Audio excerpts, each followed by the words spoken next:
It actually, I used to feel so bad that, like, I feel like when I talk to you on the phone, honestly, like, it's always really clunky, but I can't believe I've never put it together that, like, there's always a bunch of delay when we try to do the clap, and it's like, there's a significant fucking delay that makes it really hard to gauge conversational pauses.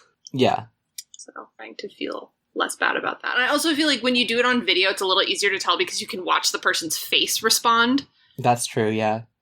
So you can tell, like, when they've reacted, but since we do audio, it's not the same, and so I'm not going to beat myself up about it. I guess I that hadn't occurred to me before, because, like, for me, I'm responding to you immediately, but you must just be hearing a lot of lag.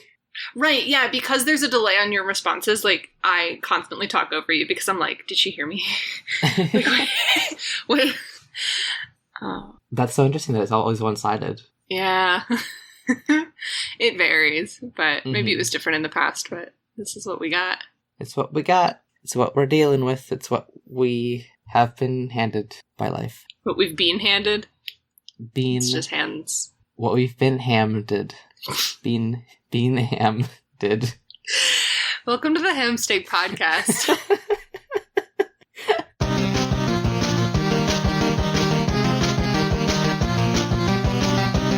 It's the podcast where we read Homestuck and tell you about it. I'm Alex, and I haven't read Homestuck before. My name's Lydia, and I'm working on Super Have. I'm on 5,200 or something. We're getting there. We're getting there. Guys, we're getting there. This is it. This is where Homestuck begins. Wait, is that a meme? Is that a meme? No, it might just be a Pegodism. This is where the real blank begins. The real fun point, that's it. This is where the real fun point begins, is when Brooks brings, like, a Christian album. Oh, good gracious. Oh, okay. Yeah. Fun point. Good podcast. Yeah. Good pod. But today we're talking about Homestuck, Cascade. Yes.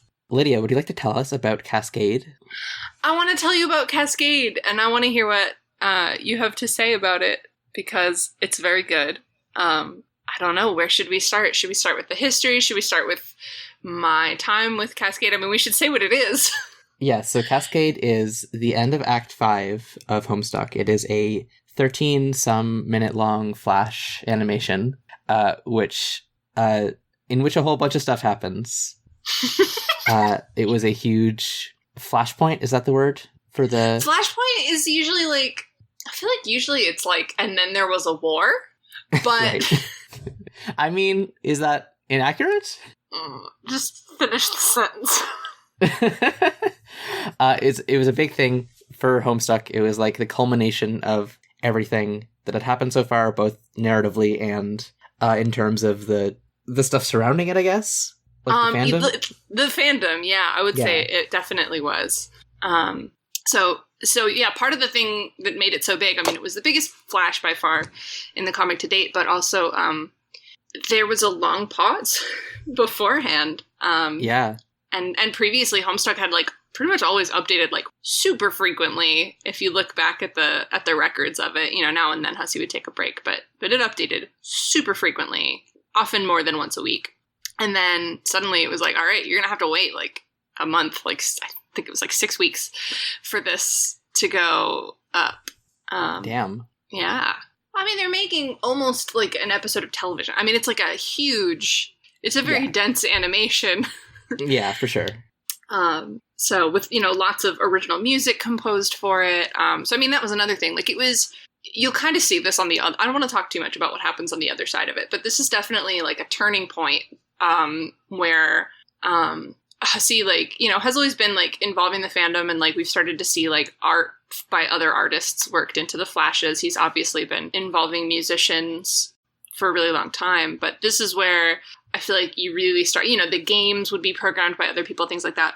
And I feel like things just kind of got more and more like a conversation with the fandom in a different way, or maybe a conversation. Go ahead. No, yeah, I can see that. Yeah, like, it became sort of it's either a different sort of conversation with the fandom, or I think it was also, like, it was a flashpoint for the fandom. Like, it was, something about the fandom kind of was shifting. And so the nature of being in conversation with the fandom had become very different. Hussey started posting his stuff on, I think, the Something Awful forums, which is different than the fan base that you get on Tumblr. Yeah. It's very different. Sure is. Yeah. So, I don't know. God, like, what do you call it? Like, the production value on this is, like, really high, you might say. Like, there was something really, really, like, fun about, like, the very DIY aesthetic of kind of the beginnings of Homestuck. Mm-hmm. And that doesn't, those origins are definitely still there, but the production values, I would say, higher. It holds up. Like, it's well crafted enough that, like, despite the fact that, like, the things that are cool about it are a lot of, like, really gut punchy, like, revelations about the plot, which we'll get into. It holds up on the merit of, I feel like it's, like, pacing and, like, I guess you call it the cinematography almost. Yeah, I mean, that's what it is, like, even if it's just a flash animation. Yeah, so they do some really cool stuff they do some really, really neat stuff with the cinematography here. I've had to watch this thing so many times now, and it, like, gives me chills every single time at certain moments. Uh-huh.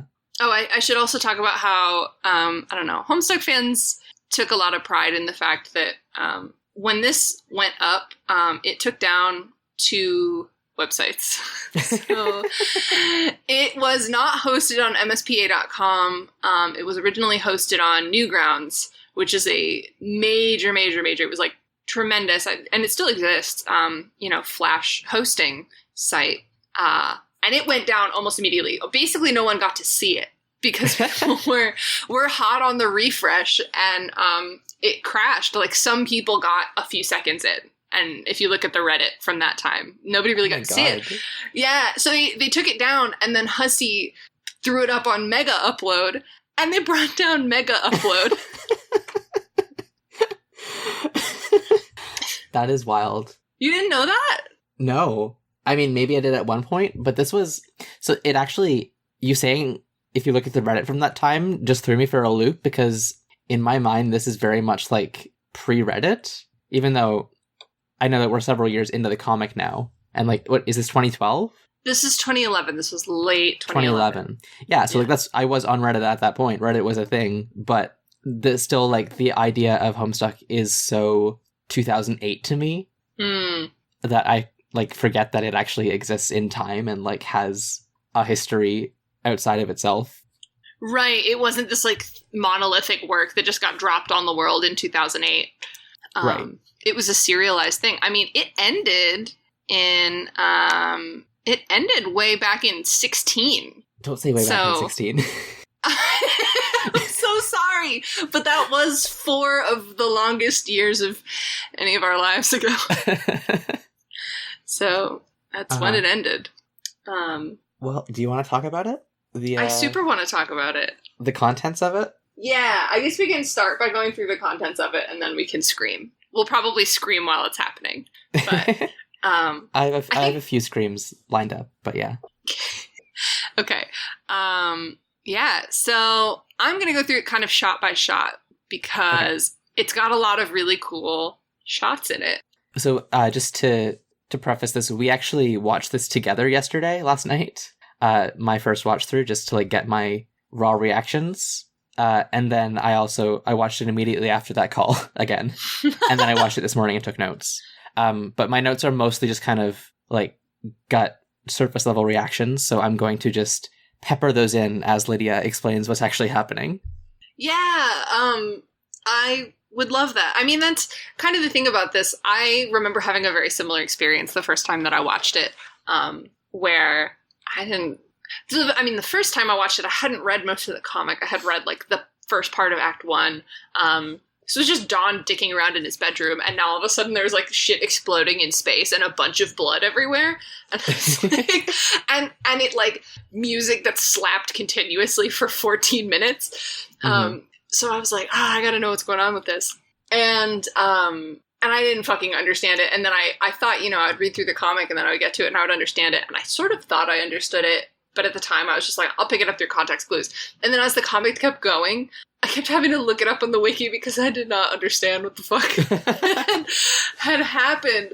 And so I don't know if it's the number of times I have reread this comic, having had to explain it now, doing background research for that. The most recent time that I watched it, after, however many years in between, because I did go several years without watching it, I watched it and I immediately understood what was happening. But I think most people need it explained to them the first time. But like I said, the visuals hold up. So we're going to go through the visuals and then I kind of explain what's going on with them. Mm-hmm. So it just gets right into it with this like cool, like video game fight music. John is on the Land of Heat and Clockwork on the Beat Mesa. It's that big record CD thing that looks a lot like the disc that we just had Doc Scratch repair. Sure does. And the Scratch is in the middle of being formed, and there's just a cool montage of him fighting all these, like, we used to see him fighting these little ink imps and whatever, and now they're these like colossi of super coolly designed jester imps that he smashes with Zillyhoo, and he gets lots of grist. He does the windy thing with lava tornadoes at them. He's very strong. He's so strong. I feel like that's part of it. It's just like, all right, listen, here's the scale that we're on now. Yeah. And then we go from that to Jack looking over Jade and the courtyard drolls' bodies on top of the Land of Frost and Frogs. Because remember, Clubs Deuce, the courtyard droll, just killed her with a shaving cream explosion, and then Jack killed him, and now Jack is devastated. And they do a cut where you're looking at Jack's hand there with a little bit of blood on it, to Jack's hand completely soaked in blood as he is casting red miles over the entire universe, and this crazy guitar solo rips. Okay, so this is the first thing that was not clear to me, because it seemed like these are simultaneous. Like, he's casting red miles immediately after Jade dies. Yeah, so I think that is a little bit confusing. Let me actually look and make sure I've got my continuity straight here. Okay, so it is not long after. Okay. But yeah, the way that things are cut together make it kind of unclear, because sometimes it's a time jump, sometimes it's meant to indicate that things are simultaneous. But gotcha. these events are a few minutes apart. And what you'll see is how it's like setting up, like, all right, he just dropped her, or he's standing on this rooftop now. A few minutes later, he will have his arm covered in blood and he'll be killing the universe. So what happens in the middle? Right. And then, so the dope guitar solo, which is provided to us by, who plays the guitar? Joran Tensei de Bruin, provides sick guitar over. It was very sick. So cool. Now, so then it kind of turns into like what I think of as like video game boss music, or like a really cool AMV, basically. Sure. And the red miles are coming out, and there's Bilious Slick. There's our cancerous universe frog being like strangled by these like red veins.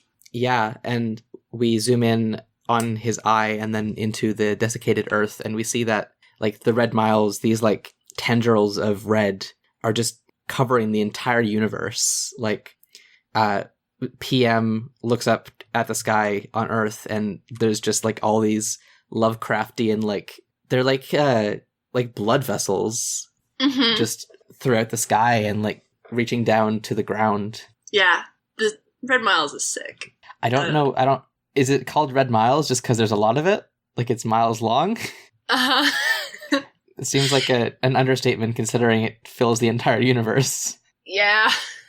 But it's a callback to, if you remember the Midnight Crew, there's black inches and then there's red miles. All right, there we go. I needed like the context there. Yeah. I don't know if that was deliberate foreshadowing, but yeah, these are the red miles. Bringing it back to the cancerous notion here. So he casts it, or whatever. He like initiates it, and the exiles this is all happening in the future. The exiles are looking up, watching it kind of consume the sky.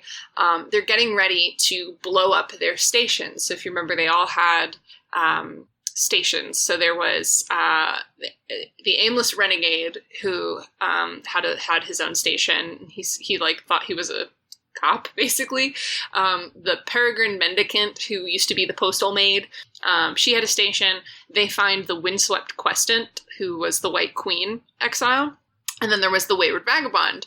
And he also had a station, and he is still inside of his, but they are trying to blow them all up in sequence, I think, because that is meant to, if I'm not mistaken, stop what's about to happen. But they do not succeed in stopping what's about to happen.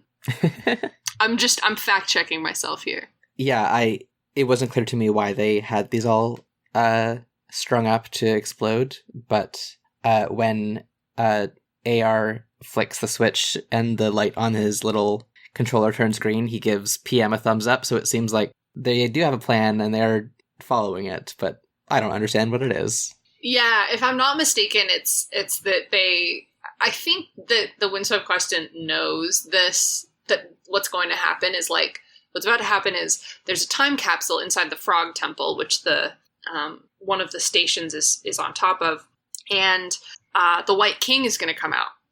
So, and he does, there's a countdown and he emerges and they hold hands. They have no like mouths or eyebrows or anything, but somehow it's still kind of really touching. Yeah. And then, unfortunately, there is another time capsule getting ready to open. Right. So the first time capsule is like this beautiful, like closed lotus bud. And then the new one is a very rotten looking flower. Yeah, this flower is not okay, and it's gonna open in 10 seconds. But first, we're back on the land of frost and frogs, long in the past. So Jack is just like sorrowfully looking over Jade's body. The music gets really sad and like tender, and he grows these tentacle arms to like gently like pick up Jade, and he flies her body over the forest, and you can see that, now that they have lit the forge, it's not frozen anymore. There's like rivers flowing instead of snow. Oh. Yeah, I just noticed that little detail this time. Nice. And far away there's a spire with her quest bed on it, and he lays her down and his little tentacle arms go away, and then he looks up at the sky and sees the scribbles that are in it during this time period, and that's the effects of the scratch beginning to manifest, and he's just like, yeah.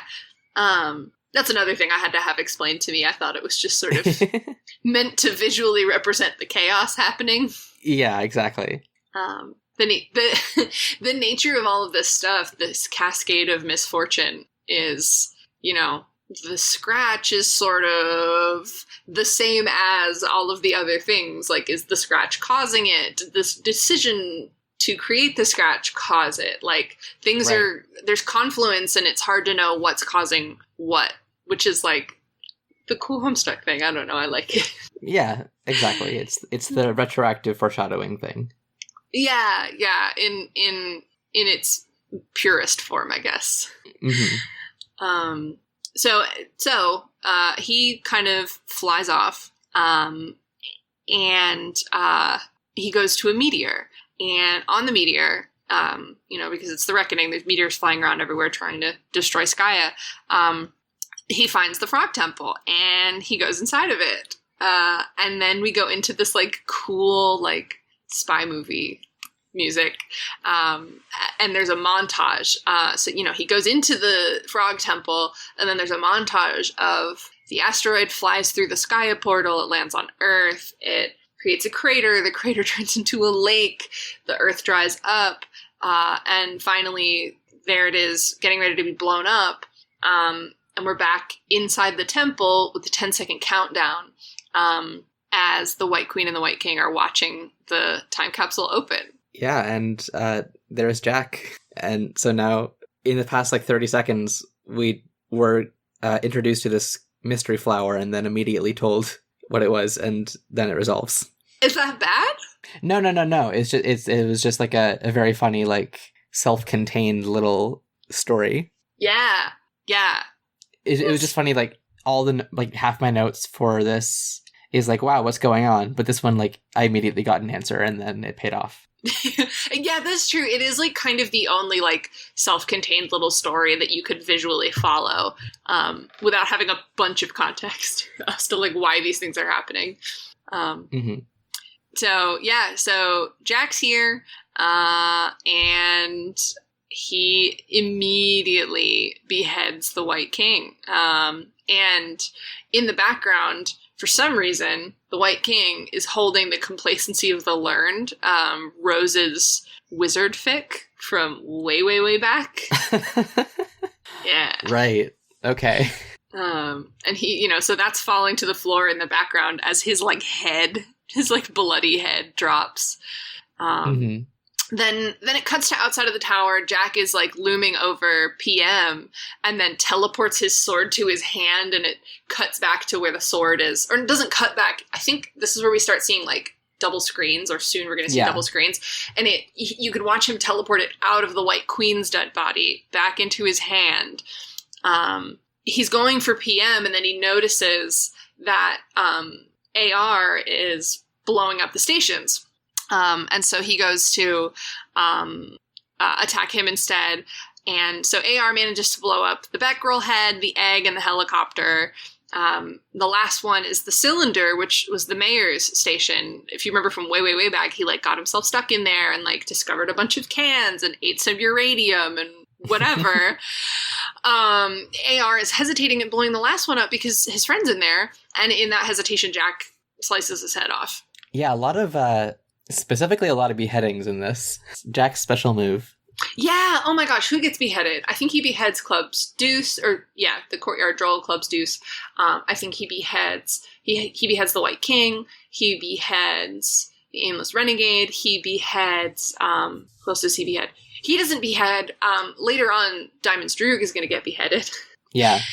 Okay, so he does this one particular beheading, and PM takes a swing at him, but he is already gone. He has teleported himself inside of that station, and you can see two things in there. You can see a transportalizer, a big one, with a Skya symbol, which is like a spirograph, if you haven't been reading, if you don't know the visuals. There's a frog in the middle, there's an arrow pointing left towards the spirograph, and an arrow pointing right towards another spirograph, and then a fuel gauge that says empty. And there's a dial pointing to the left-hand frog spirograph, which represents our universe, which represents the Trolls universe, if you've been following, because the Trolls, the idea is like, the Trolls created the frog, which is our universe, so that's kind of what the display is trying to convey.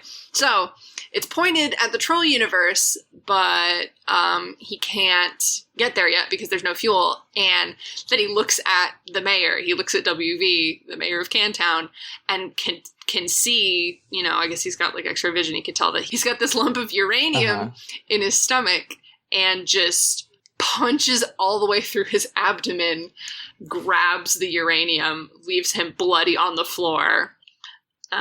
The fuel gauge fills up, and he disappears.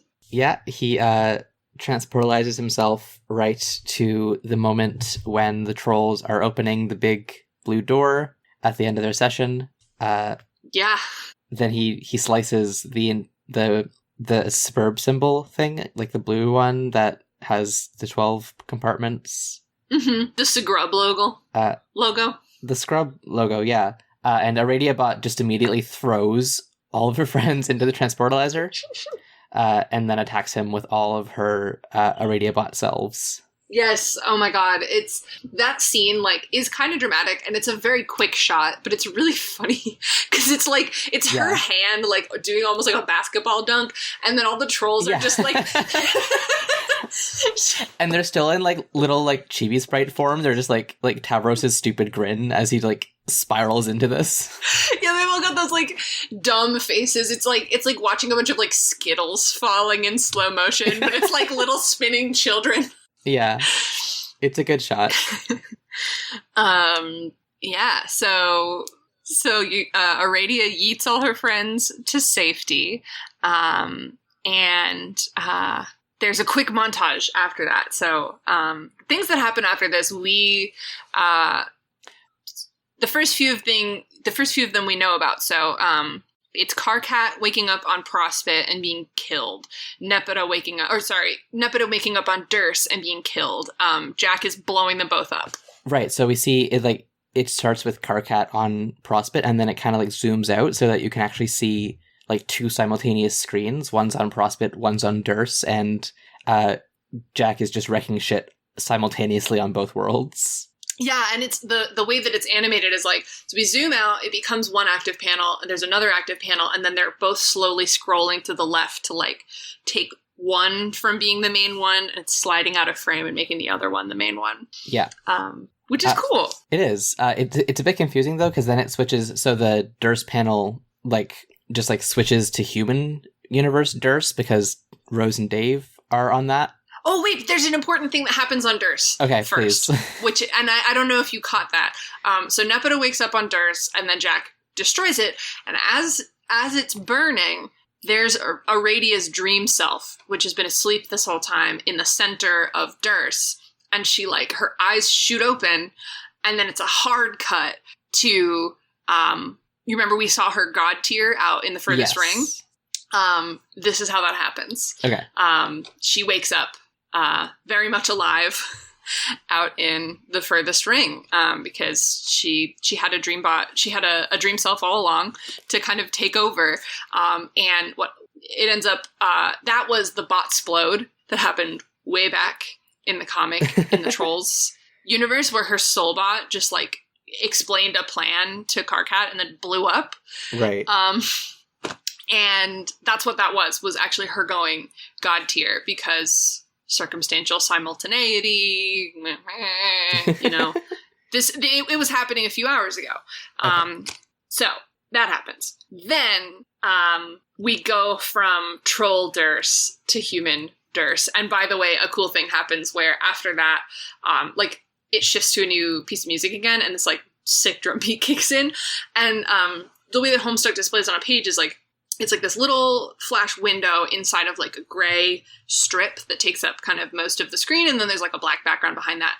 And the gray strip was being spoofed. It was actually part of the flash window the whole time. Right. And which is something that just doesn't get preserved when there's an embedded fucking YouTube player. You lose that. Yeah, exactly. Same thing as Homestar Runner flashes. There's the one that's just Strong Bag gets a virus that just I think it's the only time that they use that kind of flash frame fake out, but it was very, very cool as a kid to just see Homestar walk off of the screen onto the rest of the computer. Yeah. Oh my god. And fucking, not to get too sidetracked, but the internet used to be so much cooler when it didn't belong to three guys. Yeah. Yeah. Anyway. Rose and Dave fly. So they're flying through the furthest ring. You can see all the Elder Gods' heads and tentacles and stuff in the background.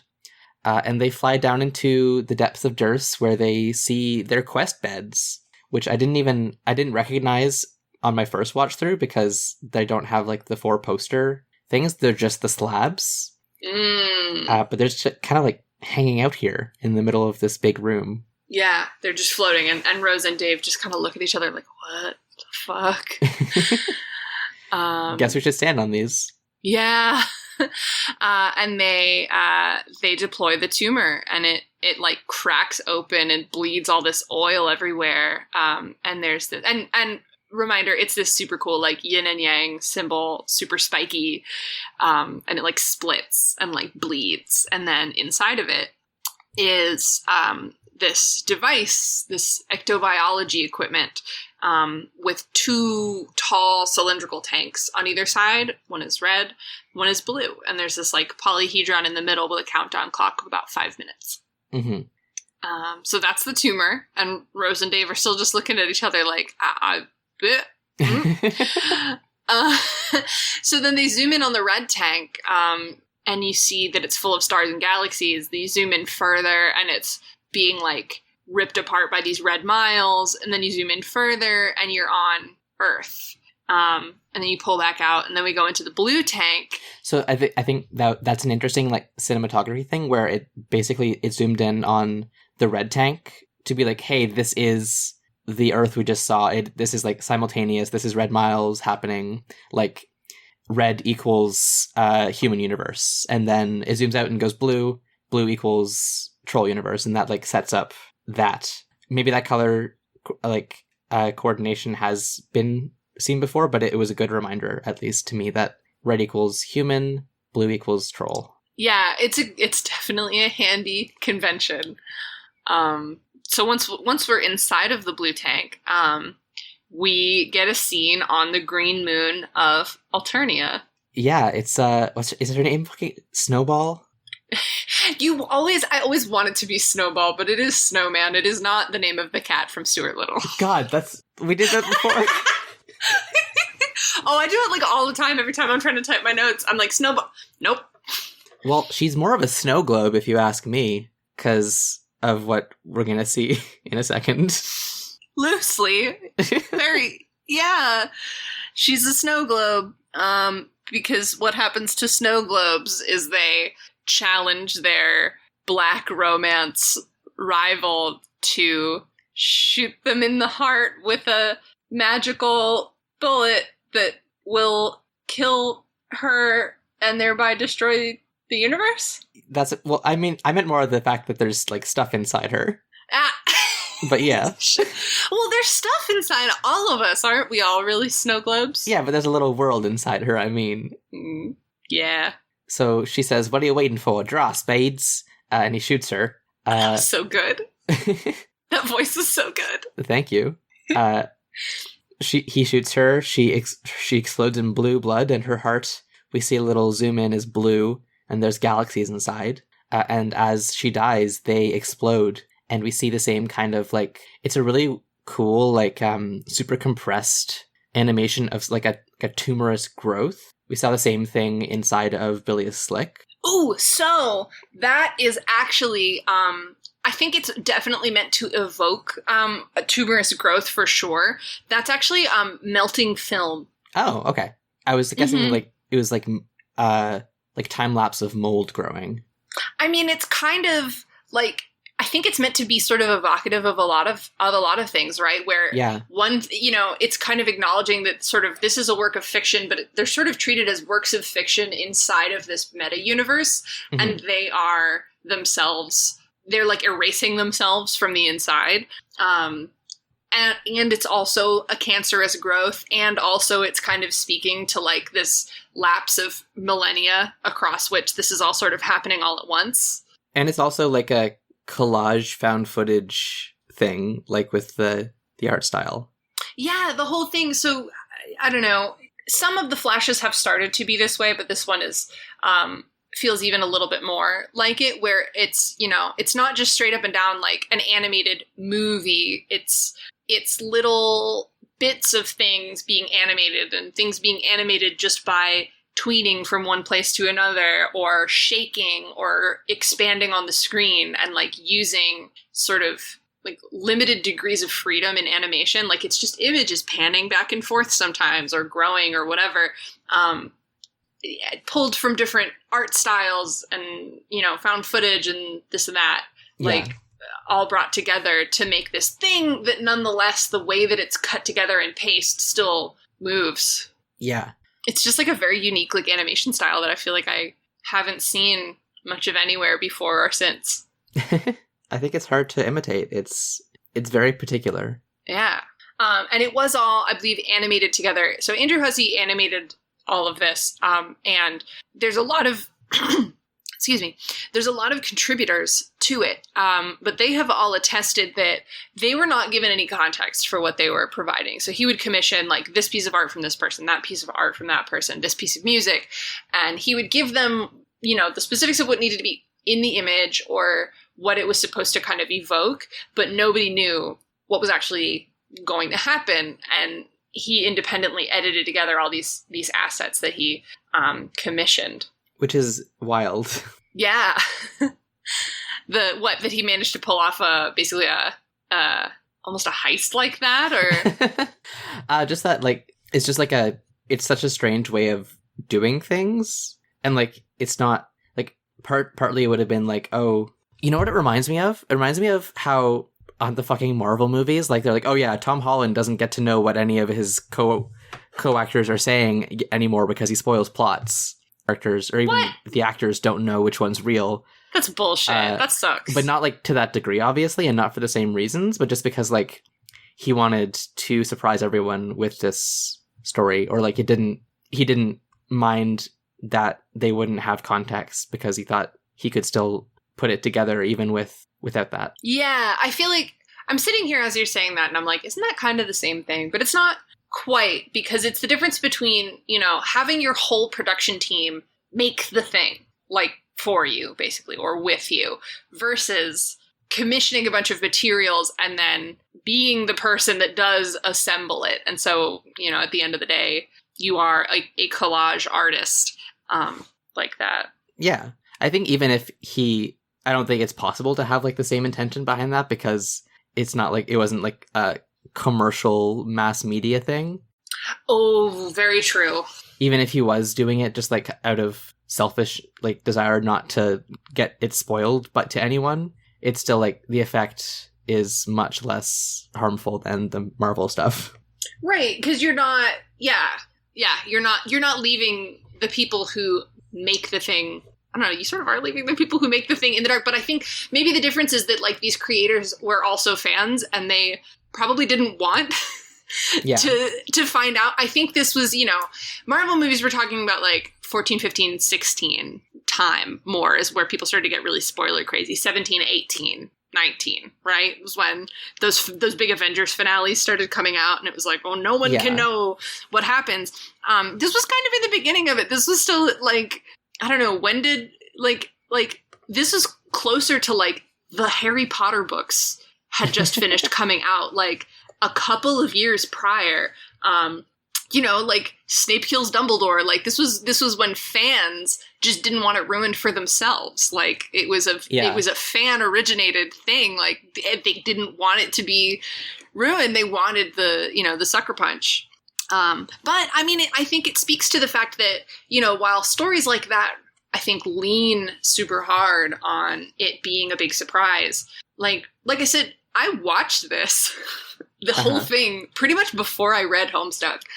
And it still was like a huge payoff. I mean, I didn't 100% understand it, but I think, knowing bits and pieces of it wouldn't ruin it for you. Like, it was still sick. Mm-hmm. Yeah, I mean, it's sick. It looks cool as hell. You should really watch it, even if you haven't been reading it. It's very worth watching. And go on YouTube and go find, like, a good version. Or maybe we can link. I did actually find at the end of the day, it's still hosted on Newgrounds. We had to hack the page. Not the literal hosted live page, but we had to download the page where this Flash lives and, like, hack the code a little bit and then load it locally to, like, run it in its native page environment as a Flash animation. You did. For me, it worked fine on Firefox. God damn. Okay. I didn't have to do anything. Okay. Well, you can still find it on Newgrounds. The wiki acknowledges that it doesn't work, at least in some browsers, and so you have to go on Newgrounds to watch it. But anyway, it's worth watching on Newgrounds, or it's worth, don't just watch the HTML5 video because there's a bunch of compression and artifacts and it's just not the same. And you should enjoy Flash experiences while they still exist. People listening in 2020 are like, damn. Snowman dies. We see the same, like, film burning inside her. So my thought here is, so she's a universe frog? Like, she's the equivalent of Bilious Slick for the troll universe? But then, so that got me thinking, that tickled my brain. It tickled my nervous system, because I very specifically remember when Karkat met his version of Jack, that version of Jack had red blood, and that was a whole big deal. But is the idea here that the troll versions of these characters have blue blood because they're from the blue universe? So does that No. mean that the version of Jack that he met is from the human universe? No. So, that is a really good idea. That is a really good idea. But, sorry, I smacked my computer. But, that's okay. the reason it was such a... Is it just her? It's just her. The reason it was such a big deal to Carcat that Slick had red blood is he'd never been a carapace person before. And in Troll Society, nobody has red blood, like bright red blood. He's the only person. He's like this mutant. Because of this, he's, a social pariah. He doesn't have a role in society. And so the fact that he met someone else who had blood like that, was this, and who like, didn't have any baggage associated with it. He was just like, yeah, that's my blood, was like huge for him. So that wasn't a super important callback with cosmic importance. It was just, she's the one with blue blood because she's a universe frog. Yes, because she is the blue universe frog. Damn. So we go back to Lofaf, and there's a very sad song playing for Jade. And the first 4 notes of this song are like literally an Atla song. Mm-hmm. Like the sad, like, do, do, do, do. Oh. And then it goes on to something else. Yeah, it's like a remix of John's, basically. I just wrote it, the Somebody's Gonna Go God tier plucked string theme, but it's... So that's that's the song that happens, like, when that starts, but, like, as we're just going over to Lofaf, there's a little cue that's different. Yeah.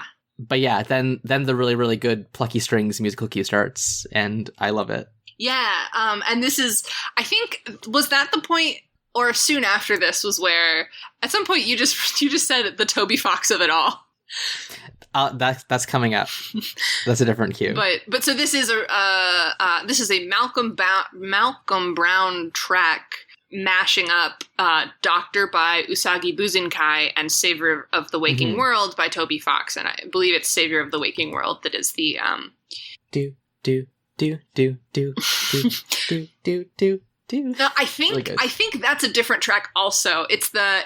Oh wait, no, yes, sorry, no, you're right. That like plucked string line, that is from Savior of the Waking World, and that is a Toby Fox track. And it's a banger.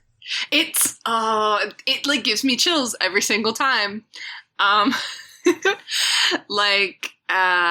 It cuts away from that again, and it's the reckoning. Skya is being assaulted with meteors, and Dave Sprite and Jade Sprite are looking up as this meteor like is flying right towards them. And remember, like, Jade has been crying to him that she's so helpless and she didn't ask to be revived back to life. She was happy being dead in the furthest ring. And she wanted to help, but she was scared. And they just look at each other. Meanwhile, but also like the way the camera is like panning and like their poses, it looks like they're about to hold hands, but they never do. It totally does. I mean, and it's like meant to be, if you were about to just die, you probably would hold hands. Yeah. Oh gosh, I'm getting lost now. Jade's quest bed lights up. Yeah. And all the hummingbirds on the planet are like amassing around her. Yeah.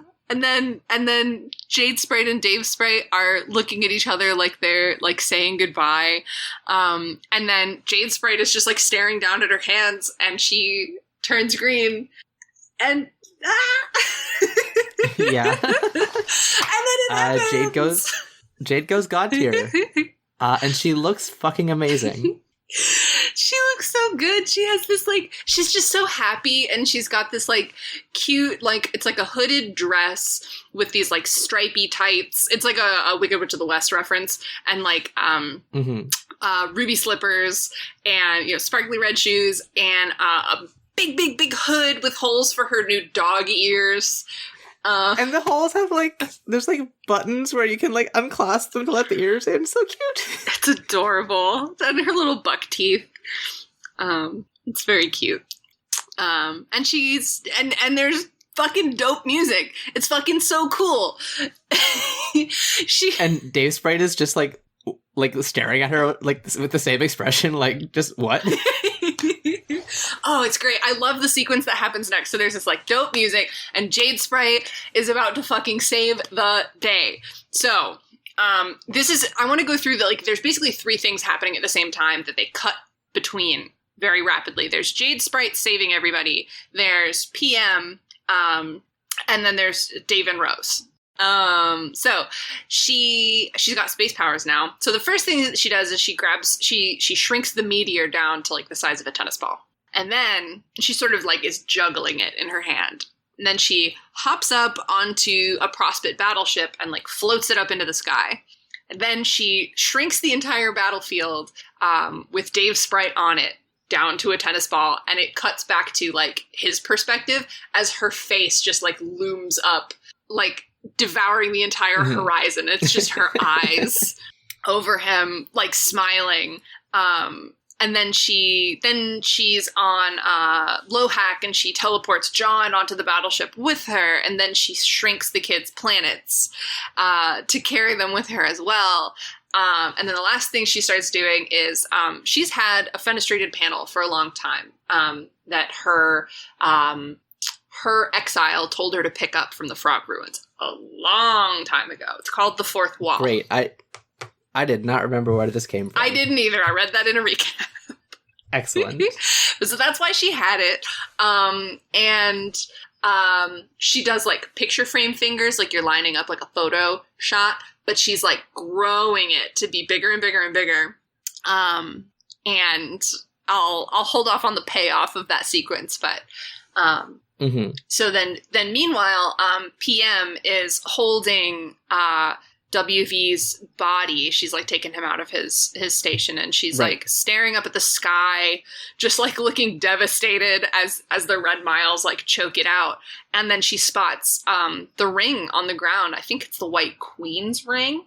No, it's the one that WV had in his pockets. Yes. From when he put it there last week. Last episode. Yes. He didn't put it there. What was it? He had it, and then CD took it, and then Liv Tyler took it from CD and put it back in his pocket. But I think he originally got it from the Queen. The Queen, yeah. Back, but like, did it happen? I can't remember how that ring got there. I can't remember how that ring got there, but it's not. But the thing is, he's had it the whole time, and it's finally paying off. Yes. Yeah. And so she's got this like bloody hand, and she's just like reaching down and she puts it on. Well, she very slowly puts it on. Very slowly puts it on. Meanwhile, all of this is happening, and Dave and Rose are just looking at each other and watching the tumor count down. And then, as all of this is cutting back and forth between each other faster and faster, Slick and Snowman are on the rooftop again. We're looking at that setup, and then zooming away from that. And there's this tower. There's the tower of, Jade's old house, that sphere that later turned into an exile station, and it's pulsing in green sun green. And then zoom out further, and it's all being seen through Gamzee's eyes. And then zoom out further, and you can see what's on his laptop screen. And this, I also just learned from a recap. So what's happening right now is he is actually chatting with Doc Scratch. Yeah, I saw that when I paused it, because he was talking to someone in white text, so you can't see what Doc says because it's just like a screen. Right, because, he always types in white and you have to highlight it to read it. But what he's asking is he's asking Doc Scratch what Doc Scratch thinks we all are, basically meaning like, all the kids, the trolls, the players, and Doc Scratch says, suckers. And then there's a really cool twist that I don't think is telegraphed sufficiently. Here's what happens. So then there's the music kind of screeches to a halt. There's a sound of a heartbeat. We look at Doc Scratch's lifeless head, and then the head turns into a window, and through it we can see Durst floating through space. And then around Durst, so this is Durst where the tumor has been deployed, and there's Dave and Rose waiting for it to blow up. There's red and blue flashes around it. And then, like, the music kind of explodes into this very sinister, like, choral theme. I called it, like, evil clown music. It is kind of evil clown music. And a green orb is, like, slowly expanding and, like, swirling to fill the whole screen. Okay, I think my guess for what's happening here is So, Rose's job was to go use the tumor to explode the green sun, right? Yes. That's what she thought she was doing. Right. I think what actually happened was she used the tumor to bring the green sun into the human universe. Pretty much. So they're out in the furthest ring right now, so they're basically kind of in between all universes. It's this, like, shared paradox space. They just created the green sun. Yeah. Whoops! Oopsies. Fucking whoops. Recall that, like, it was this very mastermindy plan, and Rose had been in cahoots with Doc Scratch for a long time, and some of the troll kids were in on it as well, and it was this whole plot that they thought they had, and they didn't feel good about Doc Scratch, but it seemed like the only way, and they got played. And if you ever reread, like, you will see, you can watch it happen. But then sort of over this, like, sinister carnival music, it turns into, like, this mournful guitar solo. Aradia and Solix are out there, outside of the green sun as it's sprung into an existence. The trolls on the Meteor Lab rooftop, where they've just all kind of had a showdown, they see it pop into the sky as well. And Solix, so I guess Solix, they say he has, like, 1 foot on either side, basically. Okay. So he's also there on the rooftop. He's wearing Pfeffery's goggles. Yeah. He's wearing his dead girlfriend's goggles. They're cute. They're cute. He appears to be destroying his body in order to fly them towards the green sun. Yeah, just like his ancestor, the helmsman. Mm-hmm. He's just like blood is just, like, surging from, like, his mouth and his eyes, and it's kind of gruesome. Yeah.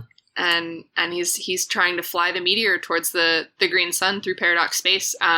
Jack is watching them escape from the Scrub platform. But before we find out what happens next there, we're back at the green sun, and then there's a fucking sick violin line that gives me chills every time. And it's by Kelly Sadwin. Props to Kelly for making me emotional. And these two figures, like, rise up, like, dripping out of the sun. And it's Dave and Rose. Yeah, they've gone god tier as well. He did it. Because they were at the center of a sun being born on their quest beds. Right, doing something, heroic and just doesn't apply yet. Just gotta be on your quest bed. Yeah, and so here they are. They're here. They have cool outfits. Dave has, like, Dave looks like a doofus. I hate his outfit. Oh my god. Yeah, his little outfit is silly. He has a tight little square hood. Yeah, he's wearing, like, really dumb shoes. Yeah. Like, no offense to the male players, but the girl god tier clothes are so much better. Yeah. I mean, John's is good. John's is alright. Isn't that always how it is in, like, video games, though? Well, here they get to wear cool robes and cool swirly hoods. Rose has this, like, big mysterious cowl that hides her face. Mm-hmm. And there's Aradia and Solix, like, because of the way that, like, circumstantial, like, simultaneity sort of works in the way paradox space is, like, now they're here with Aradia and Solix. The green sun had been there when Aradia and Solix were out there, but now that it exists, now they're here with them, and they're, like, physically together. So it's Kids and Trolls meeting. Yay! Meanwhile, on Earth, some fucking dope shit is happening, because PM's the best.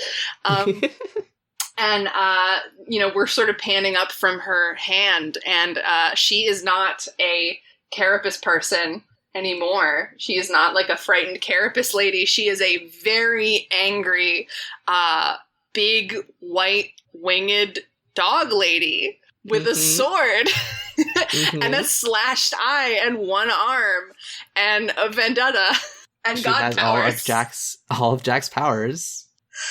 Yeah. It's extremely good. I'm just realizing now, so you've always been, like, a huge PM fan. Yeah. And now I'm just realizing, like, this was your first exposure to her. Yeah. That makes so much sense, and I love it. She's so cool. I love her. You've just been waiting for this? Yeah. She's so cool. I mean, she's so cool throughout it. I mean, she has this whole journey. Yeah. I loved her before, but now I'm like, okay, sick.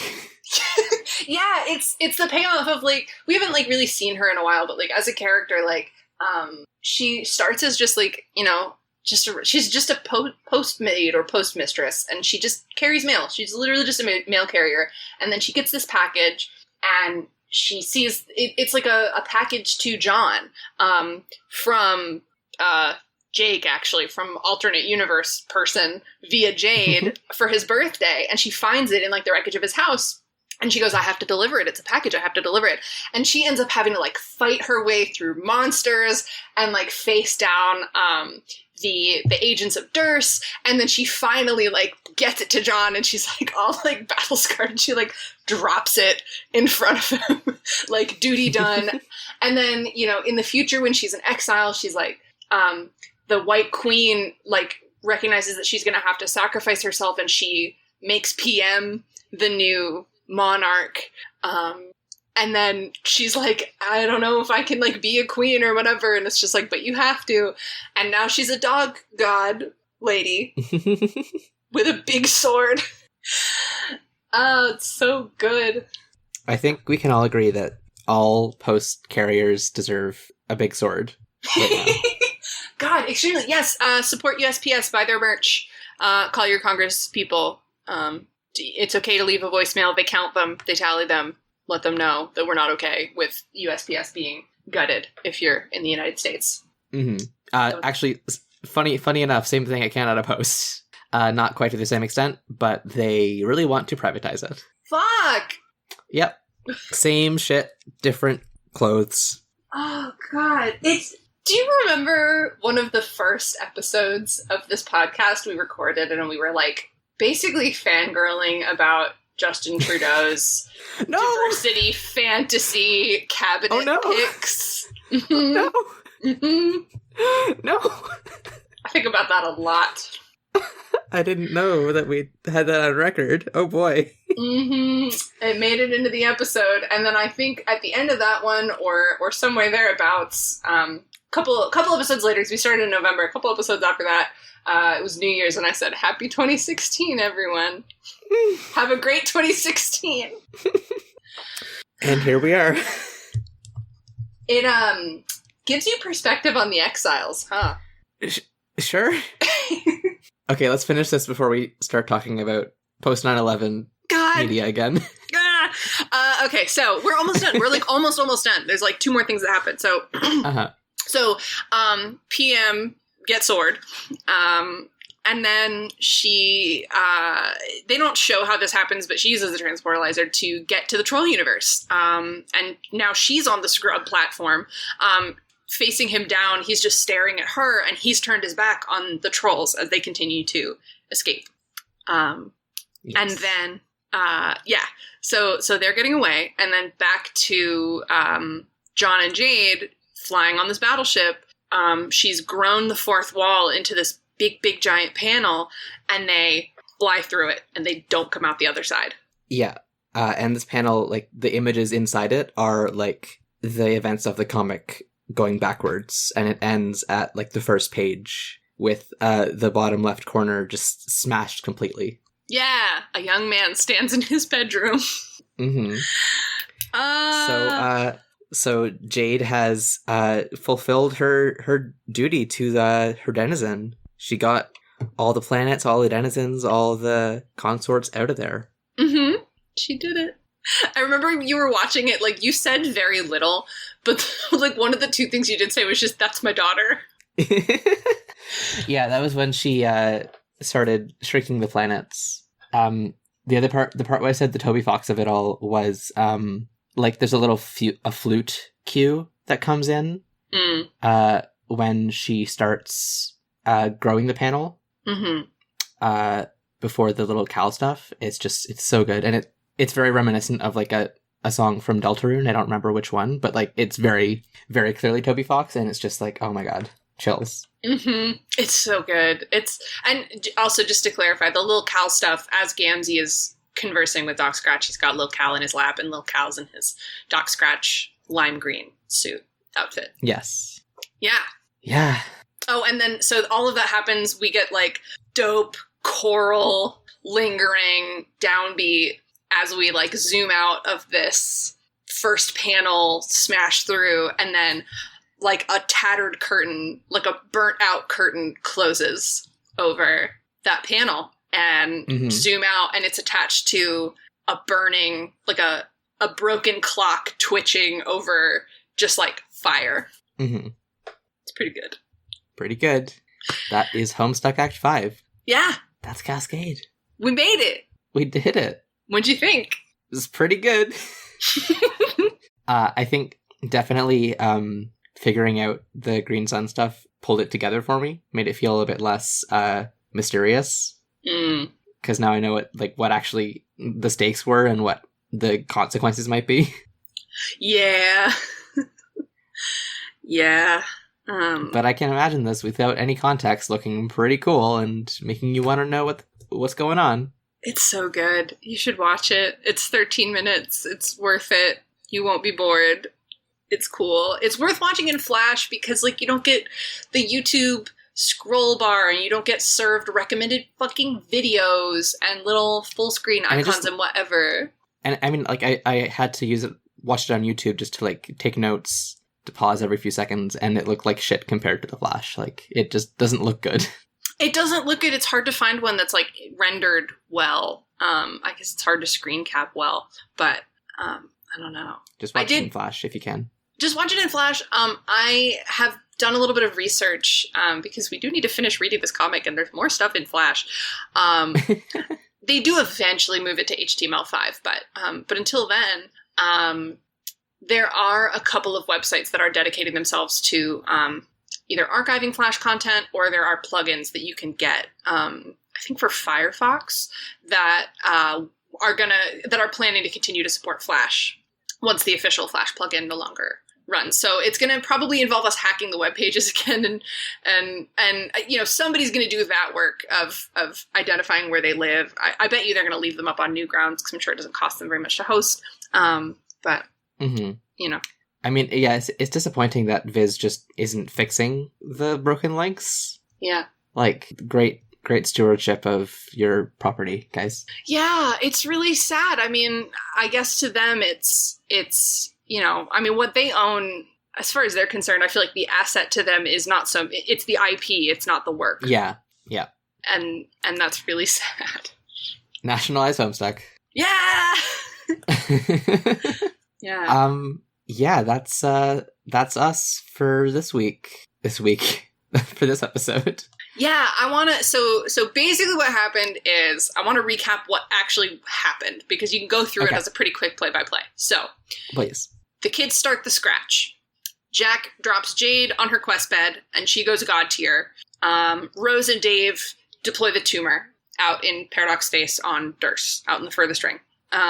Jack initiates the Red Miles, destroying the kids' universe, by using a time capsule to teleport himself to the far, far, far distant future inside of our universe, comes out, pops out, uses Red Miles, tries to kill everybody, leaves PM alive. She grabs the magic ring that WV has had, that I believe originally belonged to the White Queen, puts it on, turns into Lady Beckrel. Meanwhile, her universe is exploding. Meanwhile, in the Troll universe, Spade Slick kills Snowman and destroys that universe. Meanwhile, back in the past, Jack has used the transportalizer that the Exiles had to, and the uranium that WV had in his stomach to bring himself to the Troll universe, where they've just got their reward. Destroys the door into their new universe, which he has just destroyed in itself anyway. Aradia throws all her friends off onto the meteor. Then Jack destroys Durst, which allows Aradia to go God tier. Then the tumor explodes, which creates the Green Sun rather than destroying it. And Doc Scratch reveals to Gamzee that he basically machinated this all along. In that explosion, Dave and Rose go God tier. The trolls on the meteor see the Green Sun. Solix, splorts himself to death, flying them towards it. I do. I want to pause there because there was a cute little thing I didn't mention, but I thought it was really, really cute, which was Terezi like pointing Solix towards the green sun, and then Karkat just like taking her hand and gently nudging it in the right direction because she can't see. Yeah, like almost, but no, this way. Okay, so they're flying towards the green sun. PM transports herself into the troll universe to try to chase Jack down, and that buys them time. And then Jade has gone god tier. She shrinks all the planets inside of their session down into little tennis balls, steals a battleship, expands this fenestrated panel called the fourth wall, and then smashes through it. And then the end. The end. Everybody lives for now. Yeah, except everyone who's died. Except everyone who's died. Eridan, like, is actually dead. Fefri is, like, actually dead. Like, a lot of them are actually dead, so. But all the kids are god tier. All the kids are god tier. They did it. Yeah. Rose's symbol is, in fact, the sun. It is. Okay. So, was she wearing a squiddle before instead of a sun? Yeah. And that's why... Okay. That was a double cross. I mean, all of them, their shirt symbols ended up being different than. I thought Dave's was the. Oh no, it was a disc and then it was a cog, right? Okay. Mm-hmm. Yeah. So Dave's god tier symbol is a cog, because his aspect is time. Rose's aspect is, and don't worry, we haven't talked about like aspects yet, but it's not really a huge bother. Like, so Rose's aspect is light. John's aspect is breath, like wind and stuff. So he's got this like swirly symbol, and Jade her aspect is space. She's the witch of space. And so she's got this like spiral flower thing. Mm-hmm. Yeah, they're all god tier now. And so is Aradia. And Vriska. Vriska is god tier and also dead. Oh, is she? Oh, right. Mm-hmm. Right. Yeah, her killing was considered just because she was going to try to fight Jack, lose, and give away the troll's location. That's why she wasn't in these two episodes. I forgot she died. Oh no. Yeah. I mean, I'm still very much of the mind that death is not the end for these characters, considering everything. It's totally not. Vriska was in the last two episodes. You see her pop up in the last one where this was the Vriska that was killed on the meteor because she was going to go fight Jack that Terezi ended up killing. And she ends up in John's... she ends up running into John, so they're both dead. But John didn't learn about her. John hadn't really met her yet. And so... Right. They get to meet. So no, nobody's really... Just because they're dead doesn't mean they're gone. Mm-hmm. Homestuck. Homestuck's good. It sure is. It's very silly, but it's good. Lydia, do you want to know some trivia that we got from a listener? Yes. Oh, is this the pants trivia? Yeah. So thank you to Tumblr user Gadelgard for sending in a message after the last episode. I don't think we're gonna go back to listener questions anytime soon. If people send questions or like they have stuff to say, like we'll probably acknowledge it, but I don't know, we're not gonna solicit. Yeah, exactly. If you want to message us about something that we have talked about, feel free to use Tumblr. But Gadelgard on Tumblr says the Sufferer's leggings as a symbol of him was a joke about a then current fandom meme Pants Cat, which was just a joke about how a low-res image of Karkat in the far background of a panel where it looked like he was just pants with a head and no arms. So, Pants Cat and then the Sufferer's leggings. Hang on. I gotta look up Pants Cat now.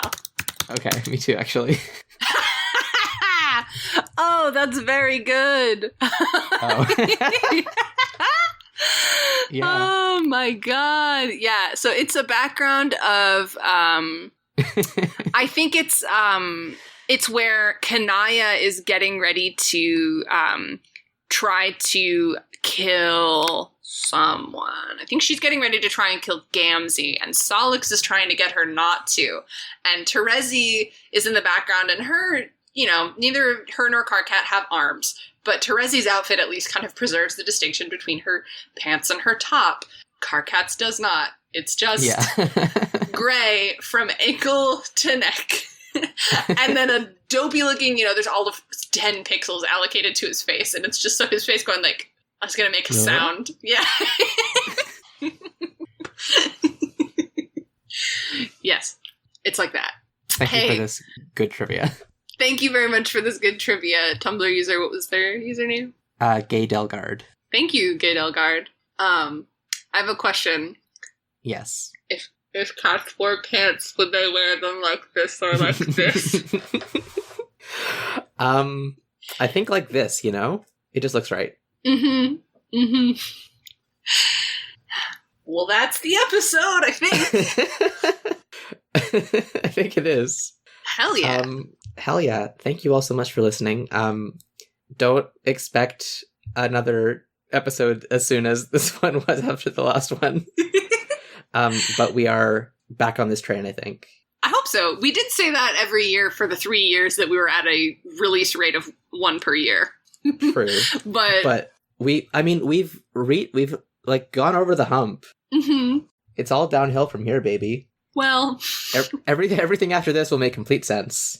Definitely. Everything, It's all denouement. Alex. I wish, but no, I don't. There's a lot of really cool stuff. There's some genuinely pretty problematic stuff in the back half of Homestuck. Pretty problematic. You don't say. No, I do say. Oh, I do say. Oh boy. But also it's good. So, I mean, you can judge for yourself. We'll see when we get there. But I don't know how it ends yet. I gotta find out how it ends. So, thank you, people who are listening. We will be back. We're always back. Eventually. We're already here. Lord English.